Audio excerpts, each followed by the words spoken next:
تخيل إنك واقف على المينا وفجأة سفينة حربية طولها 100 متر تختفي قدام عينك في الهواء، ولما ترجع تظهر تاني تلاقي طاقمها مدموج جوه حديد السفينة نفسه. انت مستعد تسمع اللي حصل في تجربة فيلادلفيا؟ في عز الحرب العالمية التانية الجيش الأمريكي كان بيجرب تكنولوجيا عشان يخلي السفن غير مرئية للرادار. جابوا السفينة إلدريدج وحوطوها بملفات مغناطيسية جبارة وشغلوا الكهرباء.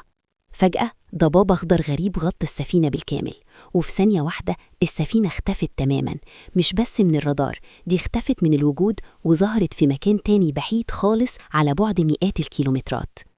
لما السفينة رجعت لمكانها الرعب بدأ. الجنود اللي كانوا عليها حالهم كان يجنن، اللي داب في جسم السفينة وبقى حتة من الحديد، واللي اختفى ومرجعش، واللي رجع مجنون وهو بيصرخ شفنا الجحيم. طبعا الحكومة أنكرت كل حاجة وقفلوا الملف للأبد، بس الحكاية لسه بتهز العالم لحد النهاردة. هل فعلا قدروا يكسروا قوانين الفيزياء ولا دي مجرد خرافة مرعبة؟ ريو جابلك الخلاصة. لو قلبك جامد وبتحب الأسرار دي لايك واشترك عشان نفتح الملفات اللي غيرنا بيخاف يقرب منها. سلام يا ملوك الغموض.